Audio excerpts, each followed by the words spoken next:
Richard Boyd Barrett, 13 minutes, innit? Much? 13, is it? And 7 for Deputy Murphy? No, it's 20.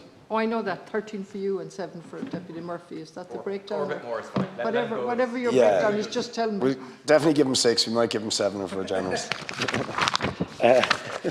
Depends how fast I get through it. Sorry, Minister? Sorry? Oh, great, great. Delighted as well.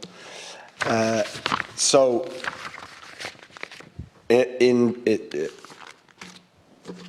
broad terms, I think this finance bill has failed to address the cost of living and housing crisis that is imposing such hardship on hundreds and hundreds of thousands of families and workers in this country.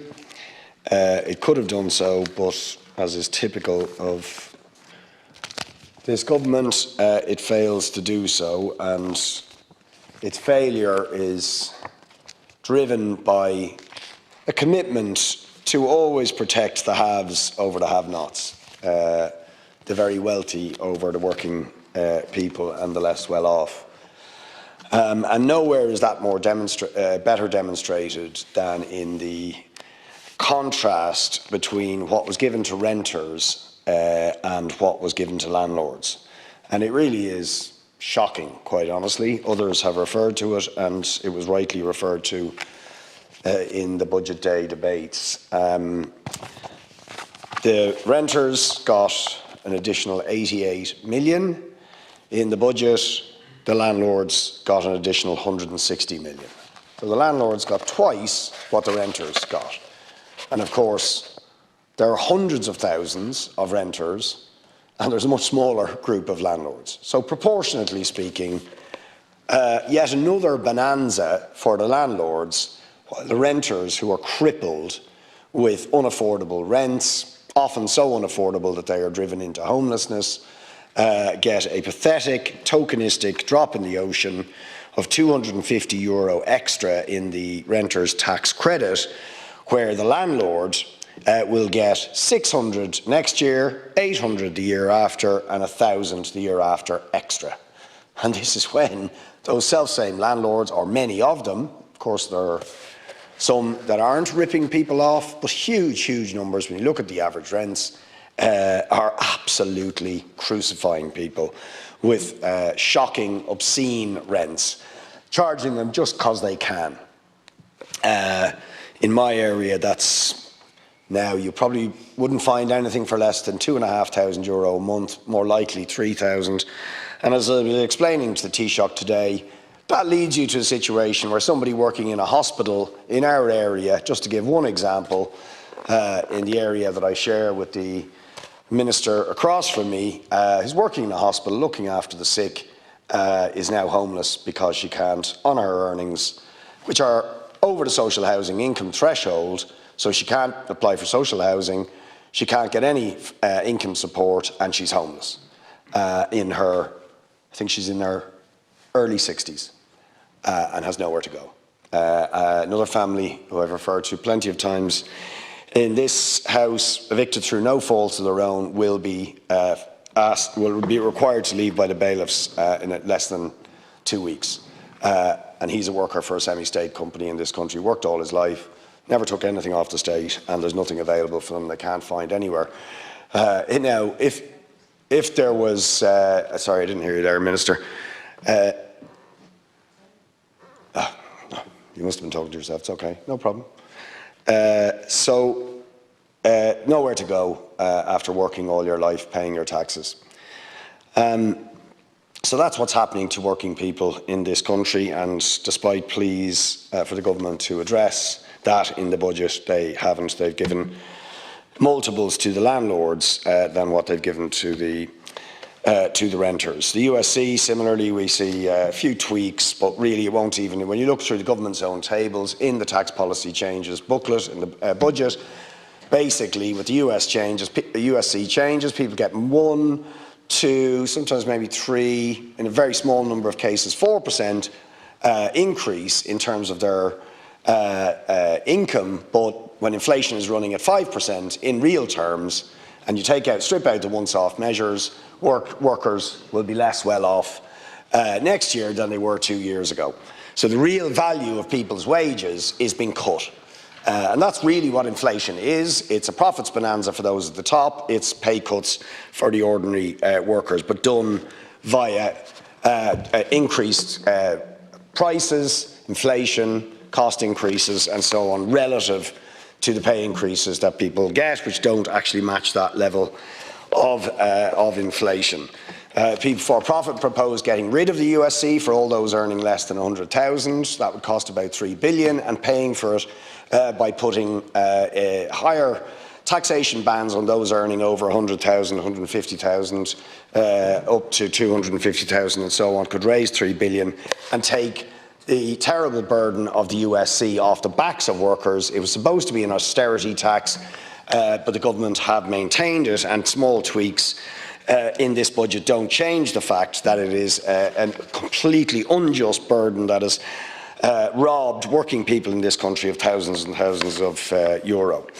Another contrast I'd like to draw is the R&D tax credit changes from 25% to 30% further tax relief, overwhelmingly benefiting the most spectacularly wealthy companies in this country, because that tax credit primarily goes to the big IT and pharmaceutical companies. It's worth, at the last count, the research and development tax credit for 2021 is costing the workers of this country €753 million a year, going to some of the most spectacularly profitable countries in the, and they are getting an extra 27 million. Now, the government will say, oh, but sure, we need to stimulate research and development. Of course we do, but isn't there a big contrast between giving 753, now 27, so we're going up towards 800 million, is given to a tiny group of the most profitable corporations, posting profits of billions, paying very, very small levels of tax, and then you have the people who actually do the research and development in our public universities, the PhD researchers, who, as we saw from the protest that we had outside the Dáil there a few weeks ago, and several protests, are getting less than the minimum wage for teaching in our universities and doing research. So we give all the research and development money to Facebook, to Apple, to big pharmaceutical companies, whereas 10,000 people working in our universities, without whom our universities would not be able to function, we would have nobody to teach people in college, and who are doing research and development work for the universities and for this country, are earning less than the minimum wage. Less than the minimum wage. It's shocking. People with PhDs are studying to do PhDs, earning less than the minimum wage, living in absolute abject poverty. Now, wouldn't it have been better to give the research and development money the government wants to put into that area to those PhD researchers, 10,000 of them, so that they have a living income, rather than give it to companies that are making billions in profits and pay very, very little tax? Or here's another contrast. The mortgage interest relief given to people who've been hammered by the increases in interest being charged by the banks and the vulture funds, also related to the European Central Bank hiking up interest rates 10 times in the last year. So the government gives 1,250 maximum relief to people affected by these changes, but then you look at the sort of reality. Is talking to a friend of mine who has a mortgage with one of these companies. She is paying €7,000 more this year for her mortgage than she did last year. 7,000. And she's a single mother working. Where's she supposed to get the rest? Where is she supposed to get the rest? But it's banks that we bailed out that are charging her these interest rates. And what's happening to them? She's down 7,000, as are tens and tens of thousands of other mortgage holders. What's happening to the banks who hold her mortgage? Their profits have gone through the roof. Through the roof. with Bank of Ireland making €1 billion profits in the first 6 months of this year. Massive, staggering increase on the profits it made previously, actually benefiting from the hikes in mortgage interest rates because they keep their deposits with the European Central Bank, profit off the high interest rates, and then absolutely crucify the mortgage holders. Again, the government doesn't address that profiteering by the banks. It's only planning €200 million on the bank levy, a tiny, tiny fraction of what these banks have made in increased windfall profits, while tens and tens of thousands of mortgage holders are being absolutely screwed. Another giveaway to big business, the angel investor tax relief, another €55 million to the capitalists. Basically, to people with loads and loads of money, already very, very rich people, will give them another €55 million for angel investor relief. Again, to my mind, money that should be going into our public universities or into direct supports for small and medium enterprise rather than tax reliefs for super rich investors. But that is, of course, typical of the government. And it is always worth saying in these debates just how much the profits have gone up. It's incredible. 2012, total gross profits for the corporations in this country were €74 billion. Today, 2021, 9 years later, they are €250 billion. Profits have quadrupled while working people have been absolutely crucified. So that is the reality of the inflation, so-called cost of living crisis. It's not a crisis for the big multinational corporations, for the very, very rich. In fact, their wealth has massively increased on the back of profiteering, but working people being absolutely hammered. Last point I want to make is about the Section 481 film tax credit. And I want to clarify, as I always do, and this is an issue I pursue every year of the finance bill and more generally, I want to see more money going to the film industry because it is an area where we have huge amounts of creative talent, huge amounts of brilliant writers, directors, performers, construction crew, also the people who build the sets, all of the people who make these movies happen.